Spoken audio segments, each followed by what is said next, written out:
Hello students, welcome back. पिछली class में हमने गैल्वेनोमीटर के बारे में कुछ बातें की थी। Galvanometer is a current detecting device and it can handle small currents. When you pass a small current through a galvanometer, there is a pointer scale arrangement in it and the pointer deflects. The deflection in the pointer is proportional to magnitude of the current. And galvanometer is mainly specified by telling two things. One is resistance of its coil, that is galvanometer resistance, and the other is full scale deflection current, the current at which the pointer shows full scale deflection, maximum deflection. Today let us learn how a galvanometer can be modified to make an ammeter which can measure current from 0 to 10 ampere or 0 to 50 ampere or even 0 to 100 ampere. How can we construct an ammeter using a galvanometer? Galvanometer is basically a pointer scale arrangement, so as to say, जिसमें current भेजने से scale deflect होता है, and using that scale and pointer we will be making an ammeter which can measure current from 0 to a desired value. How can it be done?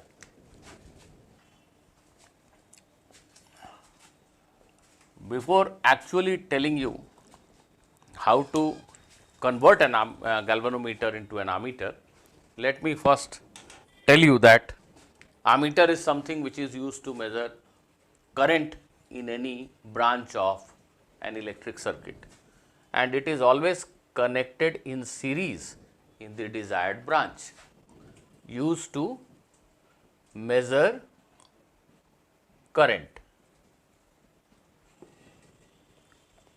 It shall be connected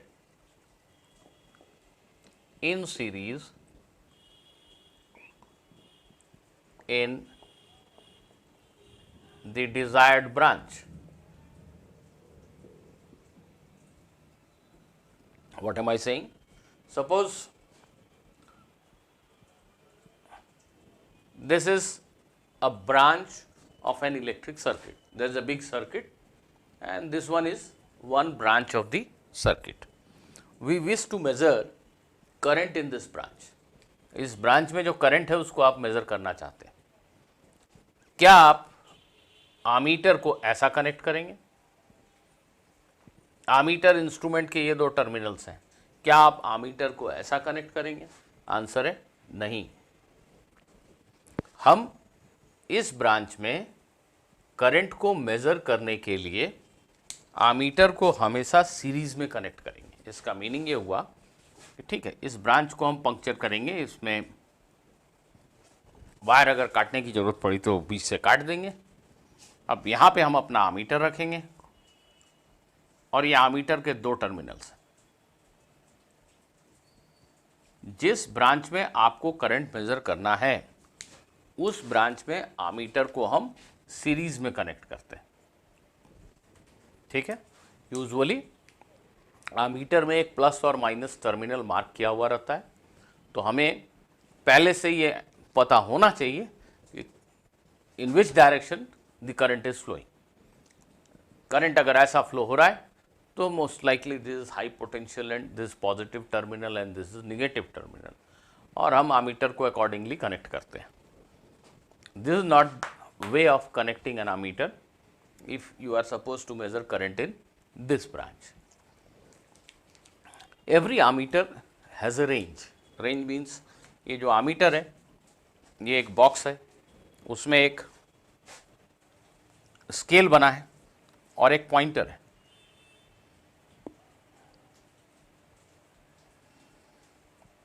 जैसा किसी भी measuring instrument में होता है। तो जब कोई current flow नहीं हो रहा है तो पॉइंटर ज़ीरो पे है, और जैसे जैसे करंट का फ्लो बढ़ेगा, जैसे जैसे करंट की वैल्यू बढ़ेगी, वैसे वैसे डिफ्लेक्शन बढ़ेगा। तो फुल स्केल डिफ्लेक्शन करंट, वो करंट जिसको पास करने से आमीटर फुल स्केल डिफ्लेक्शन दिखा रहा है, वो पीक करंट है जो कि ये आमीटर मेज़र कर सकता है। इसको मैं आई नॉट लिख ले रहा हूँ। आई not is peak current.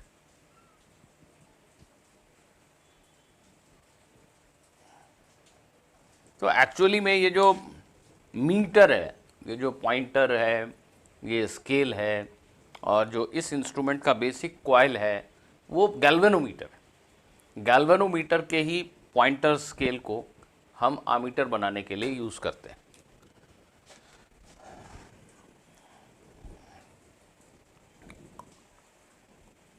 An ideal ammeter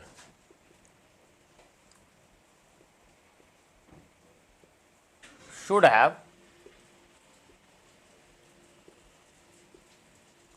zero resistance.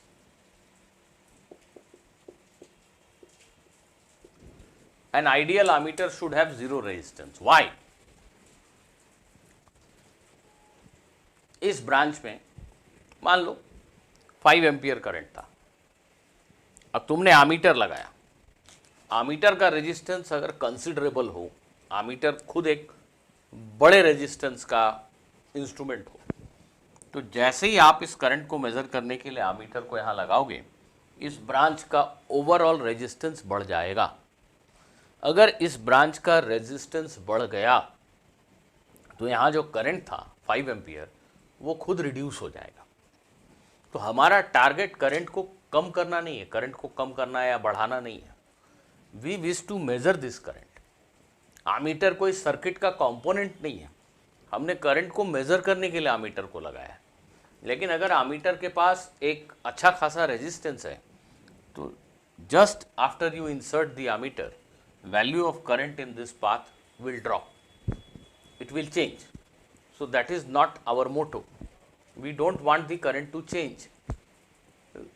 अगर ये आमीटर आइडियली ज़ीरो रेजिस्टेंस का हो, तो फिर हमने इसको जब यहाँ फिट किया, इस पाथ में करंट की वैल्यू में कोई बदलाव नहीं होगा, because resistance of this path has not been changed. So ideally we want that our ammeter should have zero resistance. Practically, we cannot make an ammeter which has zero resistance. Practically, the meter, the ammeter will definitely have some resistance, but we will try to keep its resistance as small as possible. For a real life ammeter, we try to keep its resistance as small as possible. यहाँ ammeter लगाने से ठीक है, एक resistance तो होगा ही, और बहुत छोटा रेजिस्टेंस है, तो change in value of current will be very small.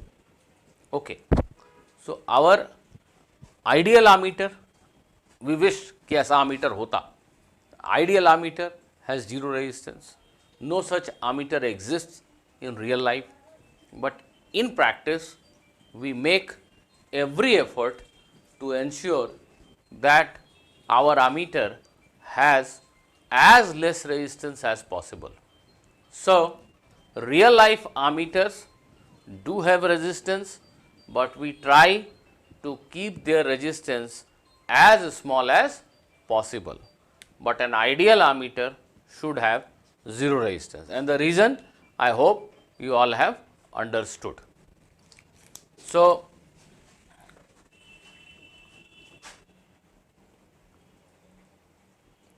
I will note down one more sentence. We try to keep the resistance of a real ammeter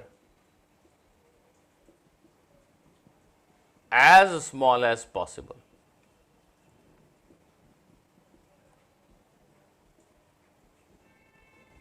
Okay. Now let us try to understand, if we have been given a galvanometer, how can we transform it into an ammeter? I'll take a numerical example to make whole thing very lucid and clear.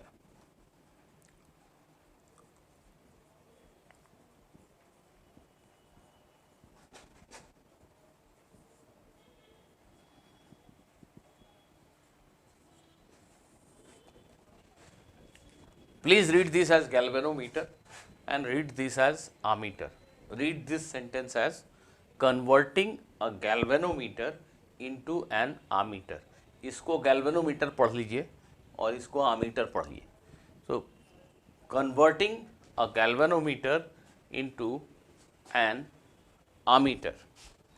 The basic procedure is a small resistance known as shunt is connected in parallel to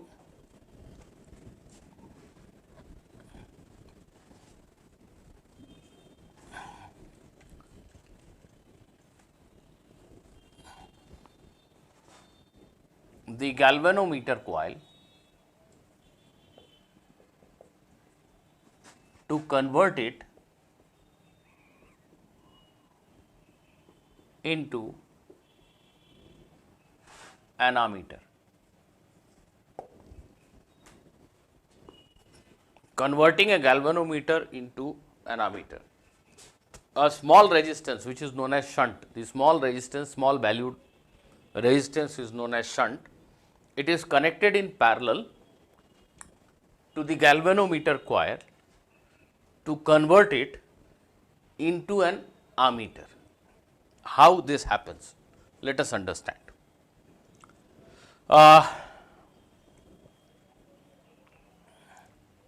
ये किसी electric circuit का एक branch है. इसमें current को measure करने के लिए तुमने ये आमीटर कनेक्ट किया है. ये आमीटर एक बॉक्स के अंदर बंद है. उसमें सिर्फ एक पॉइंटर और स्केल आपको विजिबल है और उसके दो टर्मिनल्स दिख रहे हैं. मैं आपका टीचर हूं, इसलिए मैं आपको बता रहा हूं कि एक्चुअली में ये जो आमीटर है इसके अंदर क्या है. नहीं तो आप लैब में जाएंगे तो उसमें थोड़ी बताया जाएगा कि आमीटर के अंदर में क्या है. आप एक बॉक्स देख रहे हैं, करंट पास होता है, वो करंट की वैल्यू रीड करके दे देता है.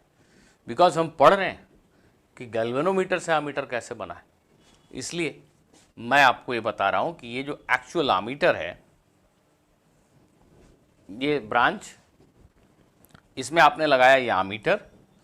इस आमीटर के अंदर में एक्चुअली में एक गैल्वेनोमीटर है. ये गैल्वेनोमीटर है जिसमें एक ग्लास विंडो है जिससे कि आप उसके पॉइंटर और स्केल को देख सकते हो. इस गैल्वेनोमीटर के अंदर एक कॉइल होता है जो मैग्नेट के पोल्स के बीच में रखा होता है. उस कॉइल के पैरेलल में, कॉइल यहां मैंने नहीं दिखाया है. गैल्वेनोमीटर के अंदर में एक कॉइल है, एक वायर का कॉइल है. उसका कुछ एक रेजिस्टेंस है. उसका रेजिस्टेंस है लेट अस से Rg, रेजिस्टेंस ऑफ गैल्वेनोमीटर. इस कॉइल के पैरेलल में, गैल्वेनोमीटर के कॉइल के पैरेलल में इंटरनली हम एक बेहद छोटा रेजिस्टेंस जिसको शंट रेजिस्टेंस कहते हैं,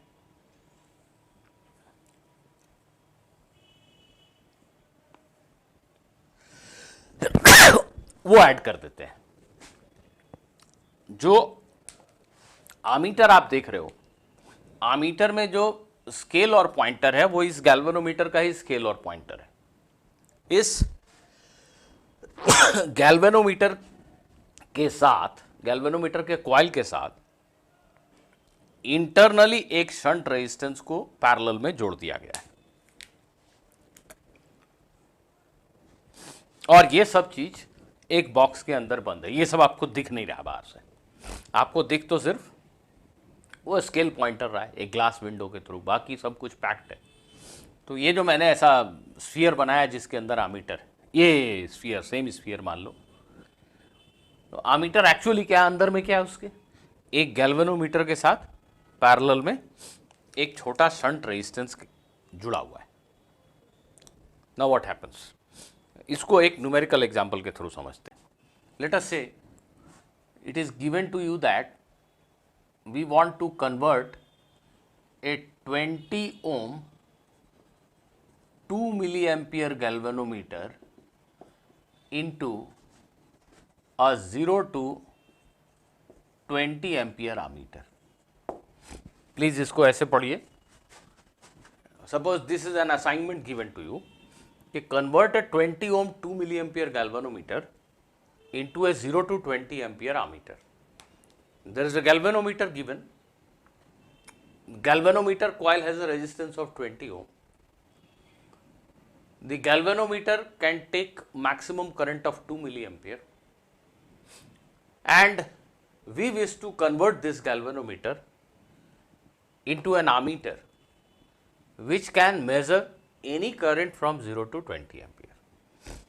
Galvanometer is given, and now you want to make one ammeter which can measure any current from 0 to 20 ampere.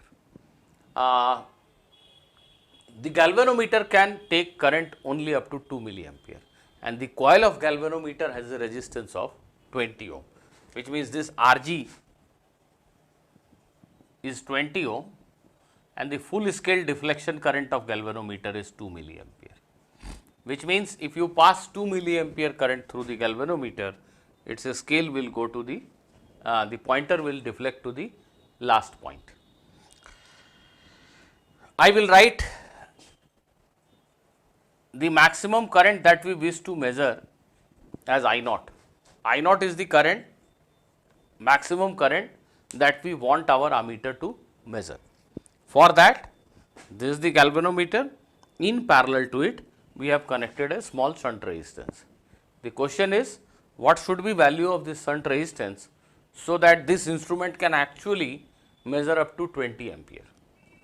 What you have done is, when you pass a current of 20 ampere through this ammeter, this is ammeter, this whole thing is ammeter, ये box के अंदर बंद है, इसके दो terminal आपको दिख रहे हैं, इस टर्मिनल से 20 एम्पियर करंट इन हुआ।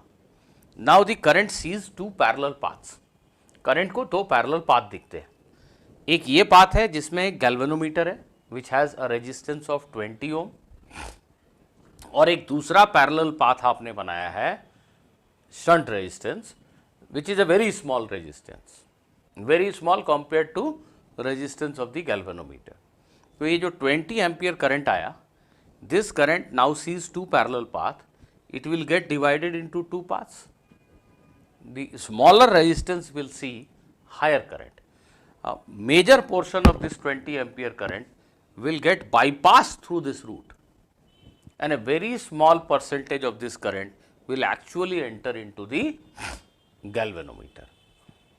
हम ये चाहते हैं कि हमारा जो मीटर है वो 20 एम्पियर तक करंट को मेजर कर सके।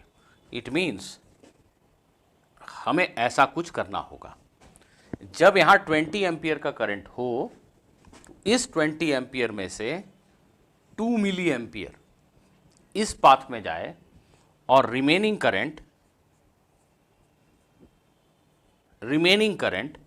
इस पाथ पे जाए। सिर्फ 2 मिली एम्पियर करंट अगर इस पाथ पे गया तो इस गैल्वेनोमीटर का फुल स्केल डिफ्लेक्शन हो जाएगा, पॉइंटर बिल्कुल एकदम एंड पे चला जाएगा, राइट। वहाँ पे उस जगह पे स्केल के ऊपर, स्केल ऐसा था, गैल्वेनोमीटर का स्केल था ये 0, और यहाँ पॉइंटर का एंड पॉइंट, यहाँ आपने लिख दिया 20 एम्पियर। आपने रिकैलिब्रेशन कर दिया, आपने एक तरह से सोचो इरेजर से मिटा के आप जो चाहे लिख सकते हो, 1 मिनट ऐसा मान लो मन में। तो आपने ऐसा जादू किया कि ये जो गैल्वेनोमीटर है, गैल्वेनोमीटर के स्केल में कुछ लिखा है तो सब मिटा दिया आपने। अब यहाँ से जब 20 एम्पियर पास किया करंट, तो एक्चुअल में शंट रेजिस्टेंस की वैल्यू ऐसी चुनी है कि 20 एम्पियर में से ऑलमोस्ट सारा का सारा करंट यहाँ से जा रहा है, only 2 milli ampere is passing through this, 2 milli ampere is 0.002 ampere is passing through this, remaining 19.998 ampere is passing through this path. हमने शंट की वैल्यू ऐसी चुनी है। तो जब 2 मिली एम्पियर करंट यहाँ जाएगा तो इसका पॉइंटर तो बिल्कुल एंड पे चला जाएगा, और यहाँ पे हमने लिख दिया है 20 एम्पियर। तो किसी बाहरी आदमी को कैसे पता चलेगा कि अंदर में हमने क्या किया है? वो कैसे जानेगा कि इसमें कुछ गोरख धंधा है? एक्चुअली में गोरख धंधा नहीं है भाई, हम 20 एम्पियर करंट पास करते हैं और हमें रीडिंग 20 एम्पियर मिलती है, हैप्पी।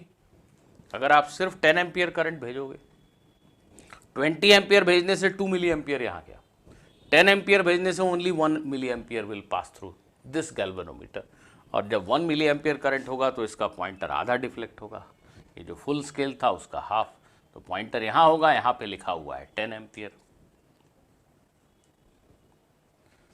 तो हम गैल्वेनोमीटर से जो करंट पास हो रहा है उसको यहाँ नहीं लिखते, आमीटर से जो करंट पास हो रहा है उसको लिखते हैं। जब हमने 20 एम्पियर पास किया, out of 20 ampere 2 milli ampere goes this way, full scale deflection हुआ, वहां लिखा है 20 एम्पियर। जब 10 एम्पियर करंट पास किया तो 1 मिली एम्पियर यहां गया, हमने शंट की वैल्यू ऐसी चुनी है, 1 मिली एम्पियर यहां गया, पॉइंटर हाफ डिफ्लेक्ट हुआ, यहां लिखा है 10 एम्पियर। जब हमने कोई करंट पास नहीं किया तो यहां कोई डिफ्लेक्शन नहीं हुआ,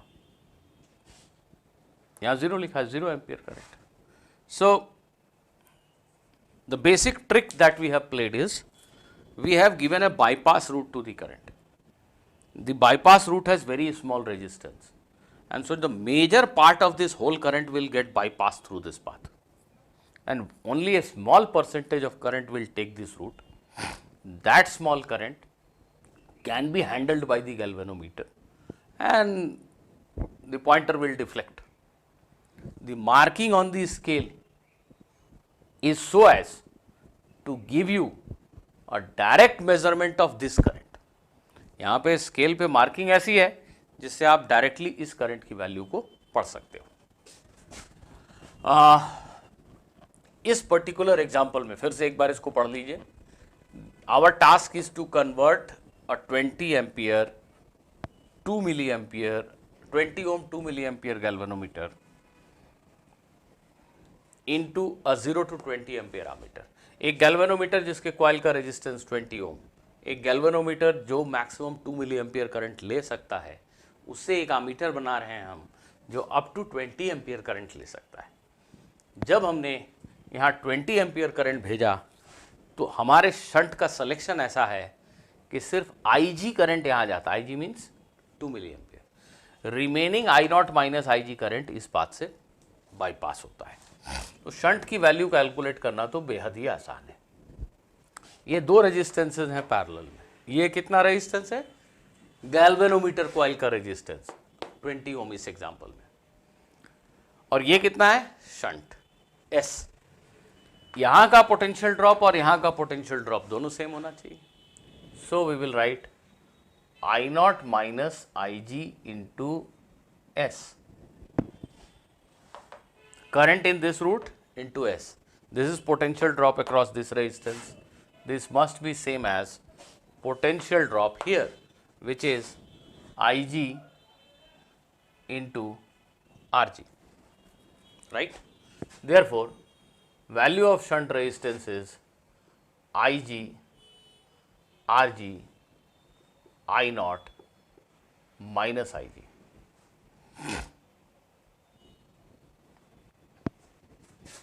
In our present example, value of shunt resistance will be IG, full scale deflection current for the given galvanometer 2 milliampere, RG, coil resistance of the galvanometer 20 ohm, I0 minus IG, I0 is 20 ampere, minus IG is 2 milli ampere. देखिए, for easy calculation what I can do is 4 into 10 raised to the power minus 2 divided by, in denominator I can take it as 20. It is actually 20 minus 0.002. It is 19.998, but approximately I am taking it as 20. I naught minus Ig को मैं I naught लिख रहा हूँ. If I am convinced that Ig is very small compared to I naught, there is nothing wrong in it. I naught minus Ig को मैं I naught ही लिख रहा हूँ. So this becomes 2 into 10 to the power minus 3 ohm, that is 2 milliohm. So this is your given galvanometer. In parallel to the galvanometer, connect a 2 milliohm resistance. This is known as shunt resistance, 2 milliohm resistance. Now when you send a current of 20 ampere, because this resistance is very small, almost the entire current goes through this path. Only 2 milliampere current goes in this path, and remaining 20 ampere minus 2 milliampere, that is 19.998, goes via this path. So almost the entire current is passing through this branch. A very small current goes through this branch, but that is enough to give a proper deflection in the galvanometer. And we have recalibrated this scale so that this scale and pointer arrangement directly gives you reading of this current. So in order to convert this galvanometer into an ammeter which can measure from 0 to 20 ampere, what we need to do is we need to add a shunt resistance, and the value of shunt resistance is about 2 milliohm. A more accurate calculation wants you to write 19.998 in the denominator. बहुत accurate calculation करना है तो 20 मत लिखिए, 19.998 लिखिए. But okay, this is perfectly all right. It is reasonably all right, I would say.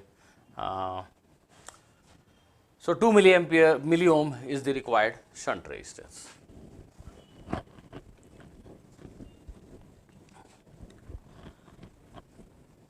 I hope this is clear to all of you. Now, before I move ahead, let me ask one another basic question. What is the resistance of this ammeter? What is resistance of the ammeter? You can memorize this as a formula. The required value of shunt resistance is given by this expression. Resistance of the ammeter.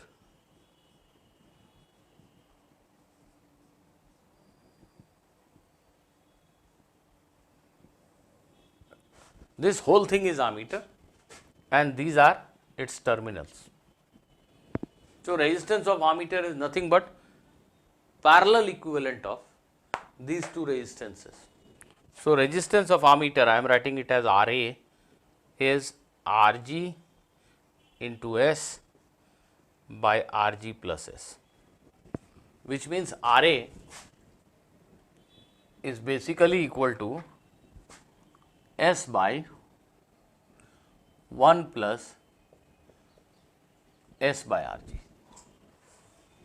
I have divided the numerator as well as denominator by Rg.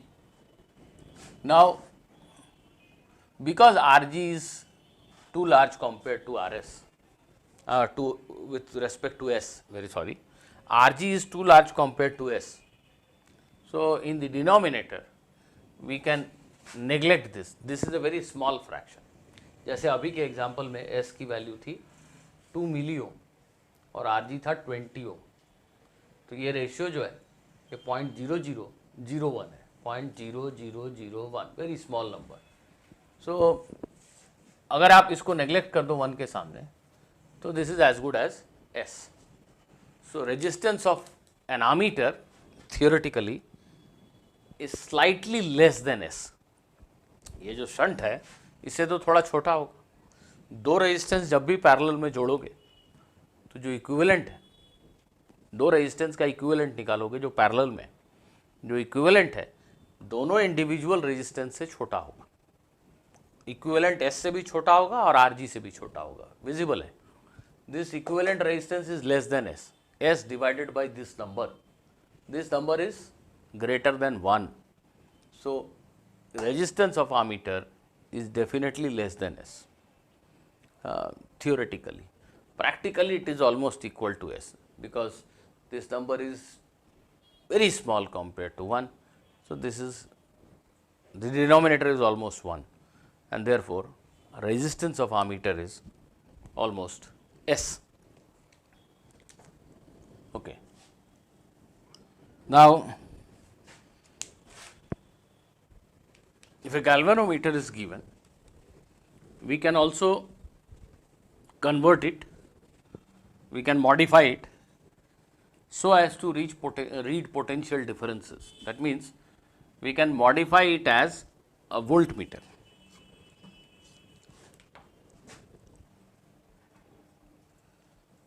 Voltmeter is a device that measures potential difference between any 2 points in a given electric circuit.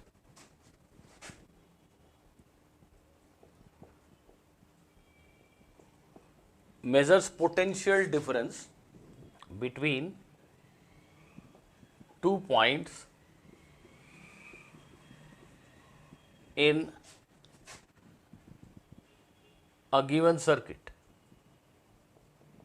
किसी भी electric circuit के 2 point के बीच का potential difference measure करने के लिए जो instrument हम यूज करते हैं उसको वोल्टमीटर कहते हैं, right. A voltmeter, please read this as voltmeter. इस सिंबल को वोल्टमीटर पढ़ लीजिए.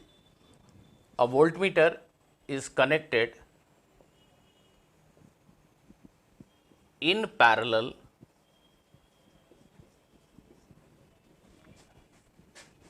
across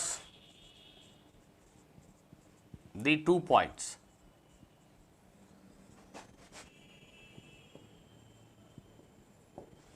A voltmeter is connected in parallel across 2 points.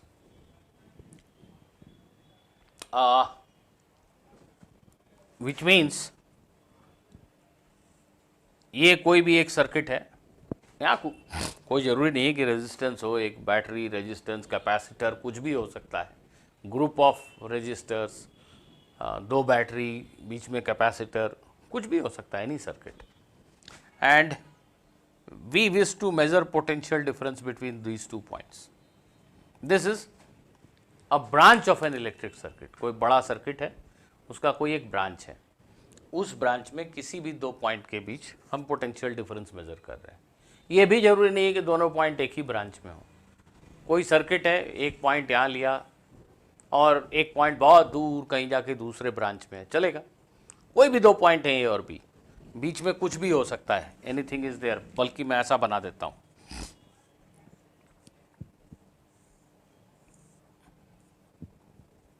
ऐसा, इसके अंदर कुछ भी है. This is part of an electric circuit और मुझे पॉइंट ए और बी के बीच में पोटेंशियल डिफरेंस मेजर करना है. इस बार हम वोल्टमीटर को सीरीज में नहीं लगाते जैसे आमीटर को लगाया था. वोल्टमीटर एक ऐसा इंस्ट्रूमेंट है जिसको हमेशा हम इन 2 पॉइंट्स के क्रॉस पैरेलल में लगाते हैं. ऐसे वोल्टमीटर के ये 2 टर्मिनल्स जो हैं, इनको हम ए और बी के क्रॉस ऐसा कनेक्ट करते हैं. So, a voltmeter is always connected in parallel between the 2 points across which we wish to measure the potential difference. Now, for an ideal voltmeter, we want its resistance to be 0, infinite. An ideal voltmeter should have infinite resistance. An ideal voltmeter should have infinite resistance. एक ideal voltmeter का resistance infinite होना चाहिए. Ideally हम चाहते हैं एक ऐसा voltmeter जिसका रेजिस्टेंस बहुत बड़ा. क्यों? देखो, वोल्टमीटर को तुम पैरेलल में लगाते हो, between 2 points A and B. अब यहाँ अगर कोई भी करंट था सर्किट में आई, इस पाथ का रेजिस्टेंस 1 मिनट बातचीत में आसानी के लिए मान लो 10 ओम है, 10 ओम है, और वोल्टमीटर का रेजिस्टेंस भी लेटर से 10 ओम है। ये जो करंट आई आया, ये दो इक्वल पार्ट्स में डिवाइड हो जाएगा। अगर ये भी 10 ओम और ये भी 10 ओम है तो I/2 यहाँ और I/2 यहाँ। ऐसा होने से इन दो पॉइंट्स के बीच का पोटेंशियल डिफरेंस भी आधा हो जाएगा। पहले जितना पोटेंशियल डिफरेंस था, लेटर से यहाँ रेजिस्टेंस है, सिंप्लिसिटी के लिए रेजिस्टेंस मान लो, यहाँ 5 ओम का रेजिस्टेंस है। जब वोल्टमीटर नहीं लगाया 10 एम्पियर करंट था, 5 ओम 10 एम्पियर, 50 वोल्ट का पोटेंशियल डिफरेंस था। अब वोल्टमीटर लगाया, करंट के लिए दो पैरेलल पाथ अवेलेबल हैं। अगर ये दोनों रेजिस्टेंस इक्वल है तो आधा करंट यहाँ जाएगा, आधा यहाँ जाएगा, तो करंट 2 हाफ अगर हो गया तो ये पोटेंशियल डिफरेंस जो 50 वोल्ट था वो अब 25 वोल्ट रह जाएगा। तो हमारा टारगेट पॉइंट ए और बी के बीच पोटेंशियल डिफरेंस को कम करना नहीं था, हम तो मेज़र करना चाहते थे पोटेंशियल डिफरेंस को। वोल्टमीटर इसलिए थोड़ी लगाया कि पोटेंशियल डिफरेंस को बदल दें, वोल्टमीटर लगाया इसलिए कि पोटेंशियल डिफरेंस को मेज़र कर सकें। पोटेंशियल डिफरेंस को मेज़र करने के लिए वोल्टमीटर लगाया, लेकिन वोल्टमीटर को लगाने से अगर पोटेंशियल डिफरेंस चेंज हो गया तो सब गड़बड़ है। We don't want that to happen. और ये नहीं होगा अगर इस पाथ का रेजिस्टेंस इनफाइनाइट हो। अगर इस पाथ का रेजिस्टेंस इनफाइनाइट है तो current will still take this route. Current always prefers a path of least resistance. तो अगर यहाँ बहुत बड़ा रेजिस्टेंस है, practical theoretically infinity, so no current will pass through this path और ओरिजिनल सर्किट बिल्कुल भी डिस्टर्ब नहीं होगा। वोल्टमीटर लगाया जरूर, पर सर्किट डिस्टर्ब नहीं होगा अगर ये रेजिस्टेंस इन्फिनिटी हो। सारा का सारा करंट अभी भी इसी रास्ते में होगा। पर रियल लाइफ में हम ऐसा वोल्टमीटर नहीं बना पाएंगे जिसका रेजिस्टेंस इन्फिनिटी हो। कोशिश करेंगे वोल्टमीटर का रेजिस्टेंस जितना बड़ा हो सके उतना बड़ा रखें, पर थियोरेटिकली जो इन्फिनिटी चाहिए वो इन्फिनिटी शायद नहीं पहुंच पाएंगे हम। But we will try to keep the resistance of our voltmeter as large as possible. So, an ideal voltmeter should have infinite resistance. We try to keep the resistance of a real voltmeter as large as possible. We try to keep the resistance of a real voltmeter as large as possible. Now, we can convert a galvanometer into a voltmeter of desired range by simply adding a large resistance in series to the galvanometer coil. We can convert a galvanometer into a voltmeter by adding a large resistance in series to the galvanometer coil. एक galvanometer को voltmeter में convert करने के लिए हम एक बड़े magnitude का रेजिस्टेंस गैल्वेनोमीटर के साथ सीरीज में कनेक्ट कर देते हैं। गैल्वेनोमीटर से आमीटर बनाने के लिए हम एक बहुत छोटा रेजिस्टेंस पैरेलल में कनेक्ट करते हैं, लेकिन गैल्वेनोमीटर से वोल्टमीटर में कन्वर्ट करने के लिए हम एक बड़े रेजिस्टेंस को गैल्वेनोमीटर के साथ सीरीज में ऐड करते हैं। फिर से इस बात को समझने के लिए पहले एक न्यूमेरिकल एग्जाम्पल मन में ले लेते हैं। लेट अस से task given to us is to convert a 2 milliampere 20 ohm galvanometer into a 0 to 100 volt voltmeter। इसको ऐसा पढ़िएगा, convert a 2 milliampere 20 ohm galvanometer, convert a 2 milliampere 20 ohm galvanometer into a 0 to 100 volt voltmeter। एक ऐसा galvanometer जिसके coil का resistance 20 ओम है, एक ऐसा गैल्वेनोमीटर जिसका फुल स्केल डिफ्लेक्शन करंट 2 मिली एम्पियर है। ऐसे गैल्वेनोमीटर से आप एक वोल्टमीटर बनाइए, एक ऐसा वोल्टमीटर जो 0 से 100 वोल्ट तक के पोटेंशियल डिफरेंस को मेजर कर सकता है। इसके लिए हम ये करेंगे, फिर से आपको समझा दूं कि गैल्वेनोमीटर को हम हमेशा पैरेलल में कनेक्ट करते हैं। ये एक बहुत कॉम्प्लिकेटेड सर्किट हो सकता है। इस बॉक्स के अंदर पता नहीं क्या है, कुछ भी है। ए और बी के अक्रॉस पोटेंशियल डिफरेंस मेजर करना है। इस पोटेंशियल डिफरेंस को मेजर करने के लिए पैरेलल में एक वोल्टमीटर लगाना है। ये वोल्टमीटर एक बॉक्स के अंदर पैक है, उसके 2 टर्मिनल्स हैं।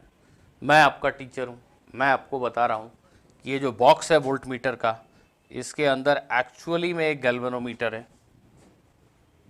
एक गैल्वेनोमीटर है जिसका रेजिस्टेंस है Rg। इसमें एक पॉइंटर और स्केल अरेंजमेंट है एज यूजुअल। और इस गैल्वेनोमीटर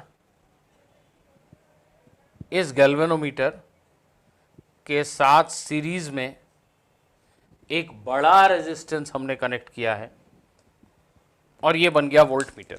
वोल्टमीटर कौन सी चीज़ है? आंसर है गैल्वेनोमीटर के साथ सीरीज में बड़ा रेजिस्टेंस जोड़ दिया इंटरनली।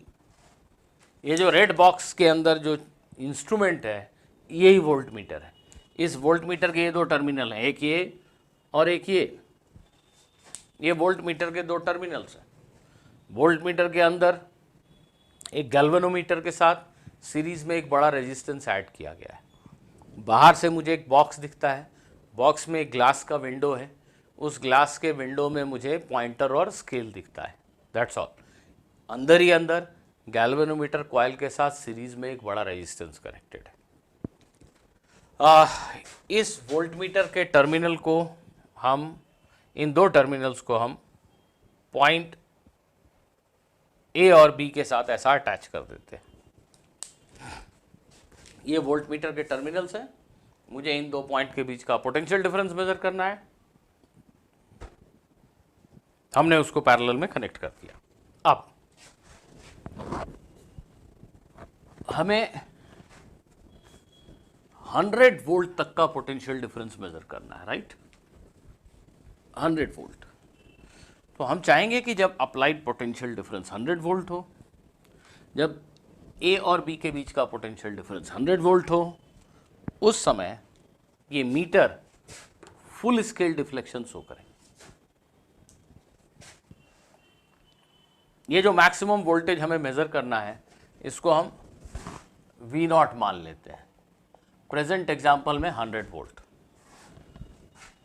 IG गैल्वेनोमीटर का full scale deflection current, RG galvanometer का रेजिस्टेंस, ये सब नंबर गिवन है, ठीक है। अब ये पोटेंशियल डिफरेंस मान लो सच में इस समय V0 है। हम पॉइंट ए और बी के बीच में पोटेंशियल डिफरेंस मेजर करने गए हैं और वो सच में 100 वोल्ट है। जस्ट 1 मिनट के लिए मान लो हमने ये R की वैल्यू ऐसी चुनी है जिससे जब यहां पोटेंशियल डिफरेंस 100 वोल्ट हो, इस पाथ में करंट IG के इक्वल हो, फुल स्केल डिफ्लेक्शन करंट। हमने इस R को ऐसा चुना है जिससे जब एक्चुअली में 100 वोल्ट का पोटेंशियल डिफरेंस है टर्मिनल्स के अक्रॉस, वोल्ट मीटर के टर्मिनल्स के अक्रॉस सच में जब 100 वोल्ट का पोटेंशियल डिफरेंस है, उस समय वोल्ट मीटर से 2 मिली एम्पियर का करंट पास होता है। आर की वैल्यू हमने ऐसी चालाकी से चुना है कि जब सच में 100 वोल्ट का पोटेंशियल डिफरेंस होगा तो इस रास्ते में 2 मिली एम्पियर का करंट होगा। 2 मिली एम्पियर करंट होने से ये गैल्वेनोमीटर का जो पॉइंटर है ये फुल स्केल डिफ्लेक्शन दिखाएगा, और उस स्केल को आपने रिकैलिब्रेट कर रखा है। That means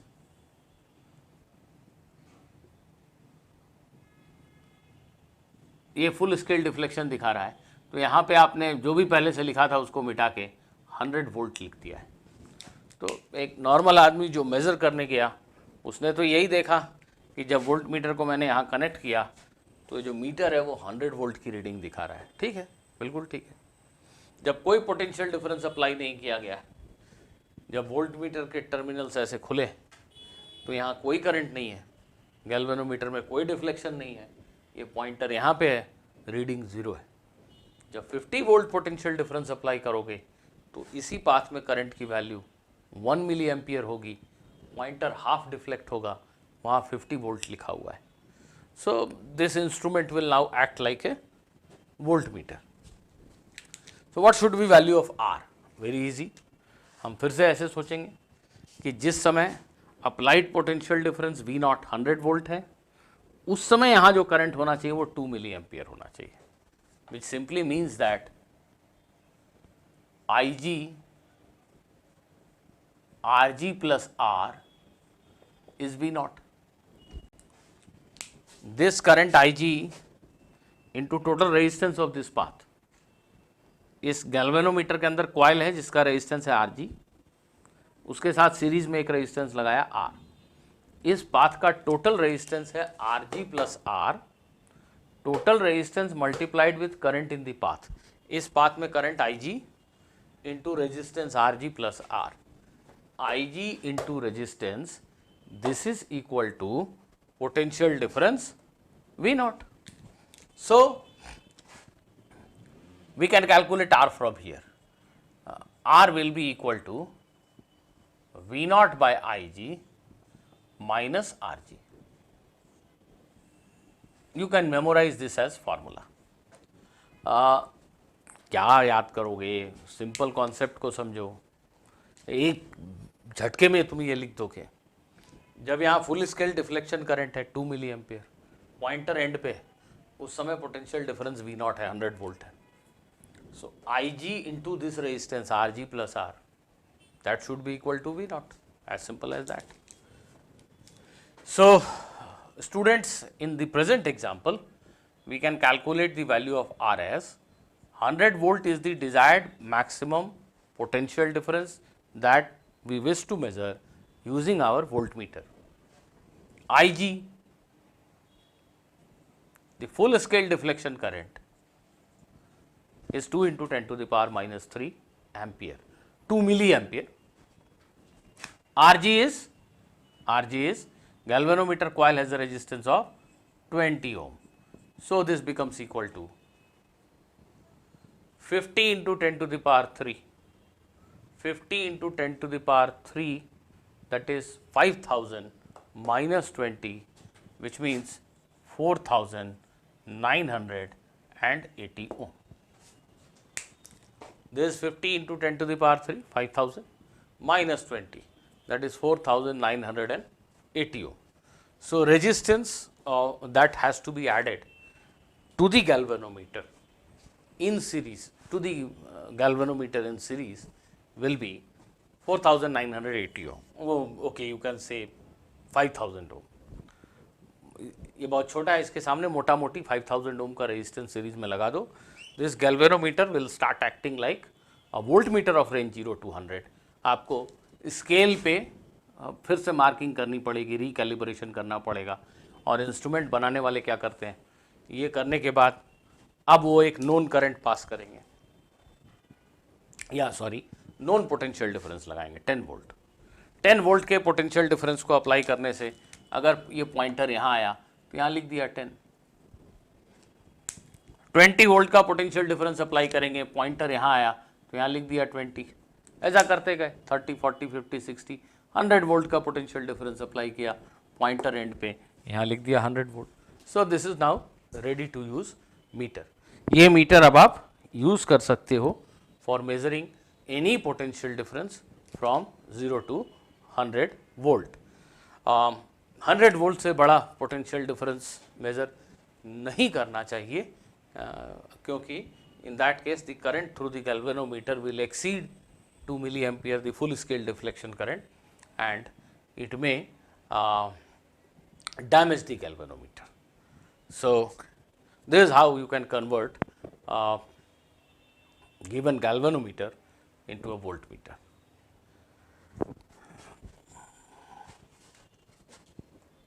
This particular voltmeter has a total resistance of 4980 plus 20 ohm, that is 5000 ohm.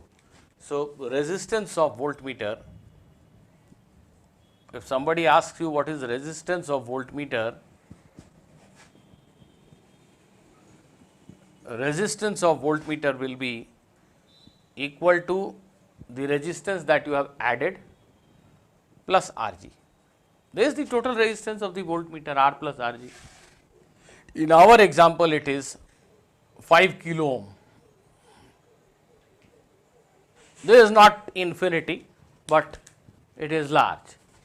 So ideally, we would have wished, we would have liked that our voltmeter has infinite resistance, but practically we cannot make this kind of voltmeter having infinite resistance.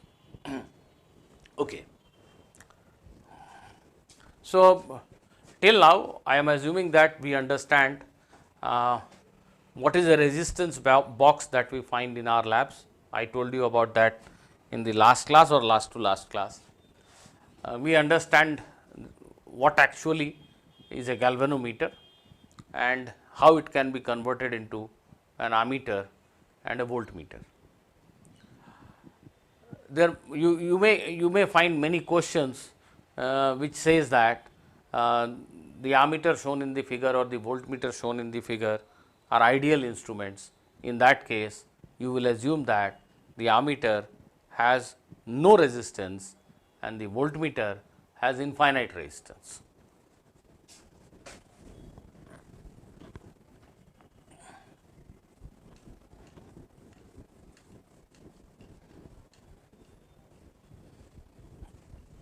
Just think of a question like this. Just think of a question like this.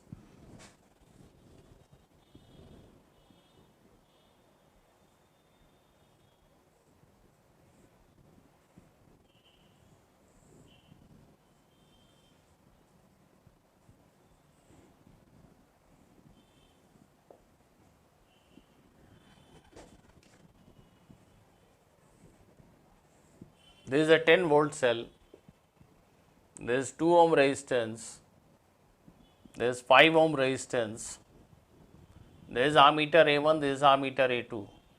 Question says A1 and A2, the two ammeters are ideal, they are ideal ammeters. What will be their readings? What is reading of ammeter A1 and what is reading of ammeter A2? So if the question says that these meters are real ideal ammeter, then it simply means that they do not have any resistance. So this circuit is effectively nothing but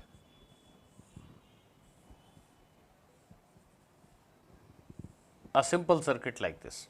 This is the circuit basically, because as far as calculation of current is concerned, ammeters have no role to play. They do not have any resistance, they are ideal meters. So we all understand that current here will be 5 ampere and current here will be 2 ampere. 10 volt cell is directly connected to two resistances in parallel. So this is also getting a potential difference of 10 volt and this is also experiencing 10 volt potential difference. what will be reading of this ammeter? Answer is 5 ampere. So ammeter A1 will show a reading of 5 ampere. इस question में इसको देखकर आपको परेशान नहीं होना है कि ये क्या क्या है. अगर ये आइडियल आमीटर है तो ये जीरो रेजिस्टेंस है, आप इसको हटा दीजिए ना. यहाँ करंट होगा 5 एम्पियर, बस आमीटर अगर वहाँ लगा है तो ये क्या रीड करेगा, इस ब्रांच के करंट को. रीडिंग क्या है 5 एम्पियर. पर करंट के कैलकुलेशन में आमीटर का कोई रोल नहीं है, because it is zero resistance ammeter. Similarly in this path what is the current? Answer is 2 ampere. तो वो आमीटर क्या रीड करेगा? Answer is 2 ampere. So is the case for volt meter. अगर एक आइडियल वोल्ट मीटर लगा है किसी circuit में तो it will behave like an infinite resistance.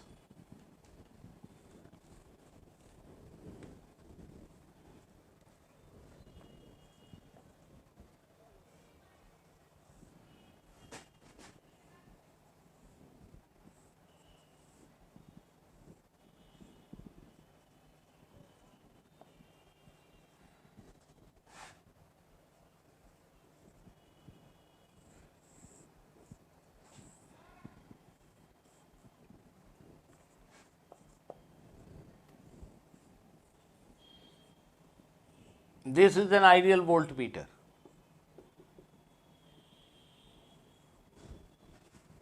What is its reading? What is reading of the voltmeter? If it is an ideal voltmeter, what is reading of the voltmeter? Pause the video and give me the answer. Once again, this is a very simple circuit.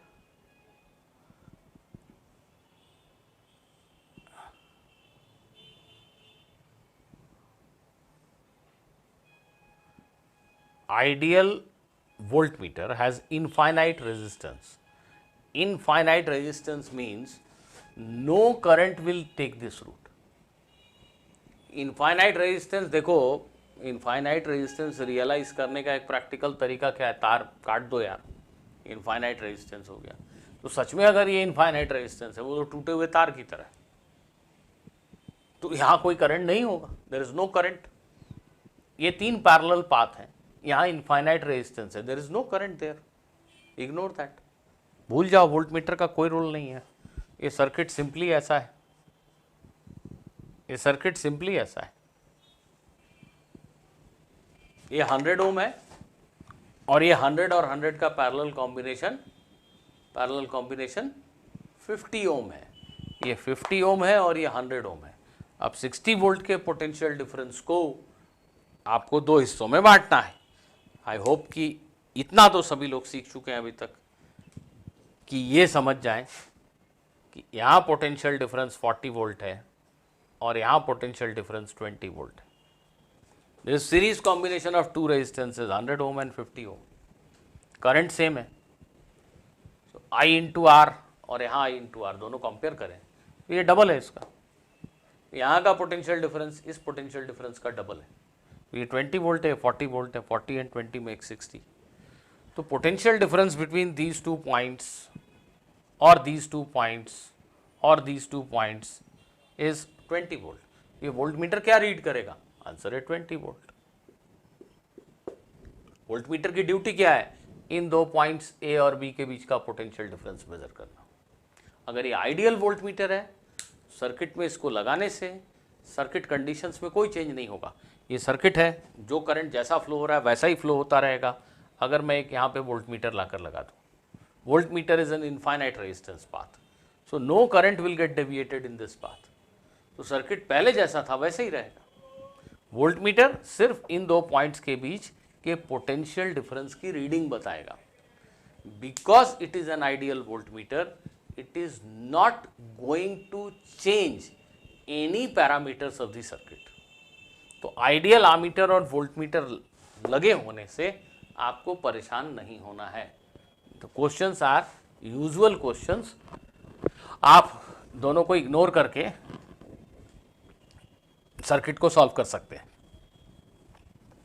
Okay, but when the meters are real, जब ये ammeter और voltmeter real हैं, तो फिर इनके resistances होते हैं और सर्किट में ऐड होने से ये डेफिनेटली कुछ ना कुछ असर तो डालेंगे।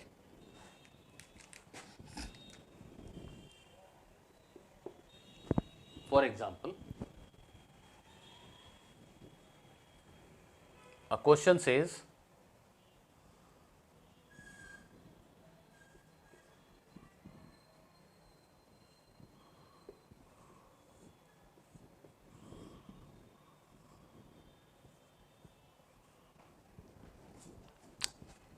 when a voltmeter is connected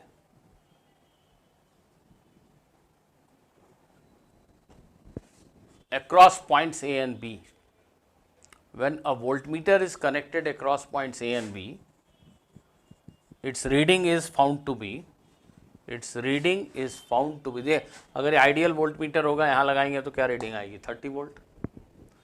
तो when A voltmeter is connected across A and B, its reading is, let us say, 29.5 volt. Find the resistance of the voltmeter. ये सर्किट है, हम सभी जानते हैं कि इस सर्किट में ये पोटेंशियल डिफरेंस 30 वोल्ट और ये भी 30 वोल्ट है, हम ऐसा कैलकुलेशन से जानते हैं। पर किसी स्टूडेंट को मान लीजिए रेजिस्टेंसेस की वैल्यू नहीं पता है या बैटरी का ईएमएफ नहीं पता है, he doesn't know what is potential difference between point A and B, he brings a real voltmeter, एक वोल्टमीटर, ऑर्डिनरी वोल्टमीटर खरीद के लाया और यहाँ पे लगा दिया। Now he sees that the reading of voltmeter is 29.5 volt. He sees that reading of voltmeter is 29.5 volt. What is resistance of the voltmeter? आप खुद कैलकुलेशन कर सकते हैं। देखिए, after the voltmeter is connected, the voltmeter is a resistance. Let me assume that resistance of this voltmeter is RV.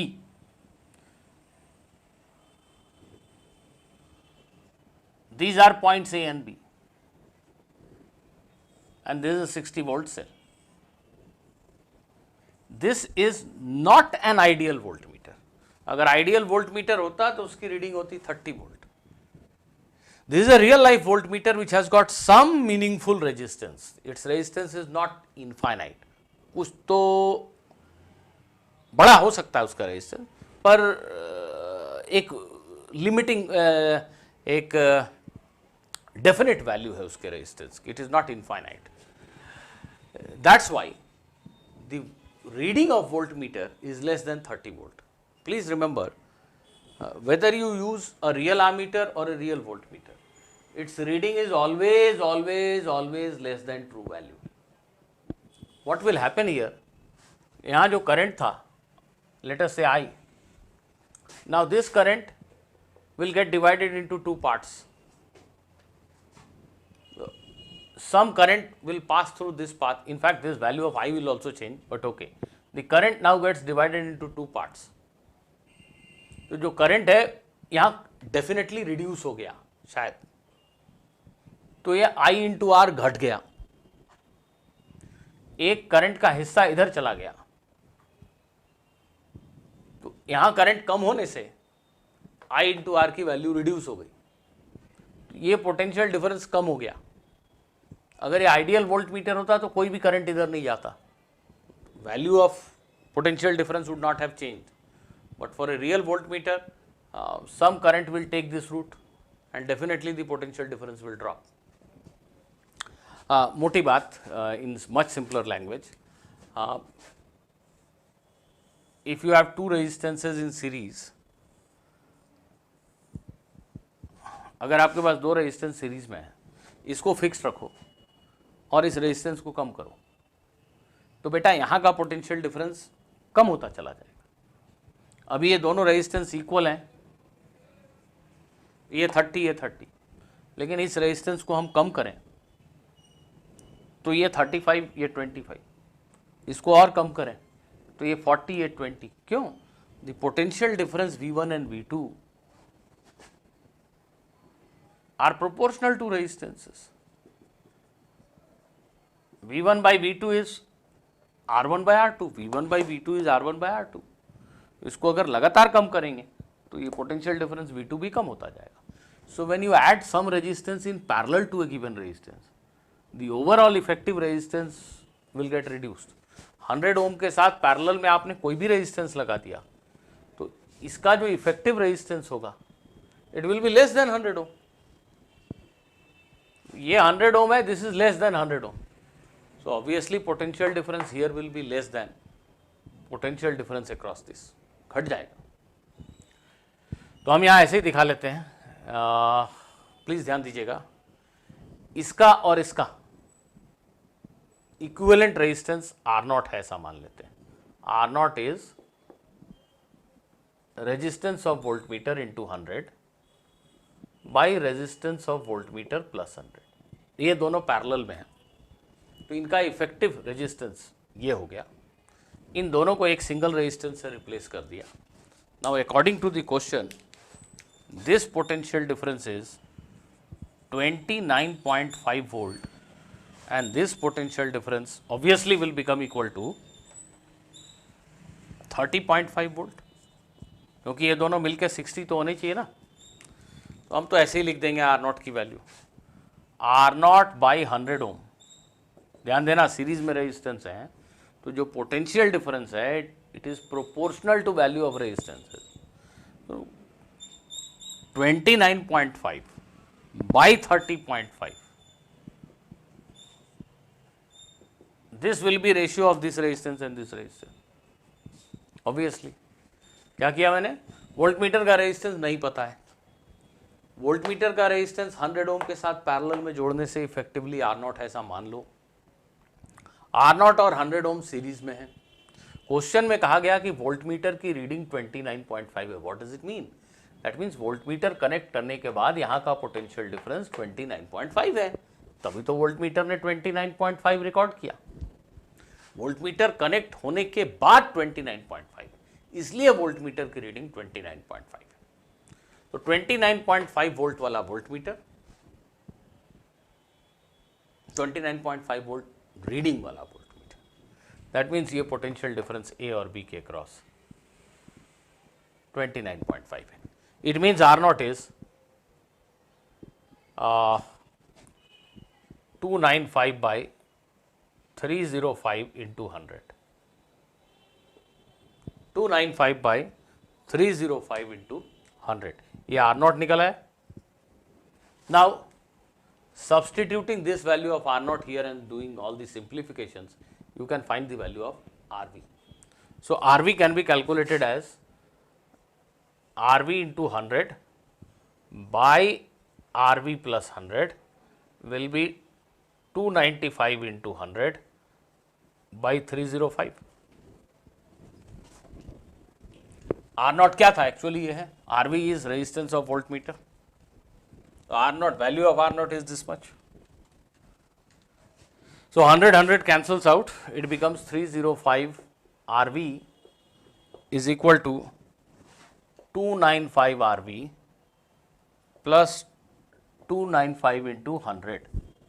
ये 100 cancel करके cross multiplication किया, which means 10 RV is 295 into 100, which means RV is 2950 ohm. Please check the calculations. I hope I am right. R0 by 100 ohm is equal to 29.5 volt by 30.5 volt. So R0 is 100 into this. Now R0 is actually equivalent of these two resistances, RV and 100 in parallel. RV into 100 by RV plus 100 is equal to this much. 100 cancels out. 305 RV, 295 RV plus 295 into 100. So, this becomes 10 RV is equal to 295 into 100, RV is 2950. So, this is the resistance of your voltmeter. Let me make a note that reading of a real voltmeter and a real ammeter is less than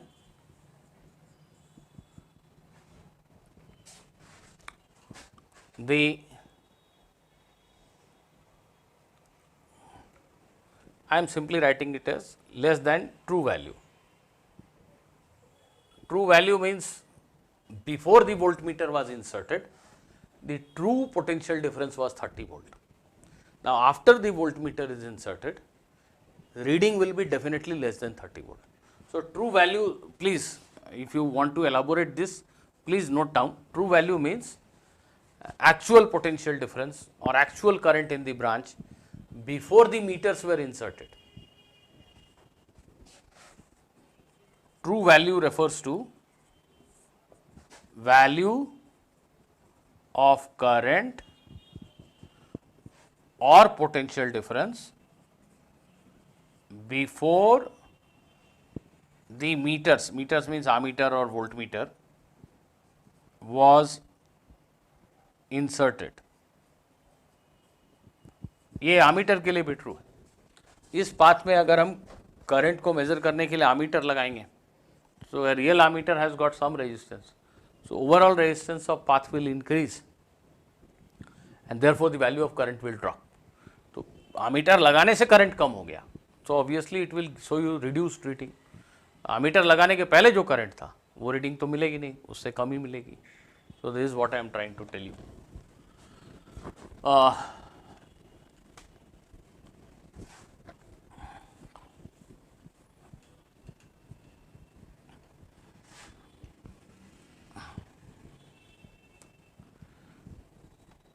In your laboratory, you are often asked to measure value of an unknown resistance. एक resistance आपको दे दिया जाता है, value of which is not known and you are asked to measure it. Usually you use an instrument known as meter bridge or you use an instrument known as post office box to perform that measurement. So, meter bridge is quite common.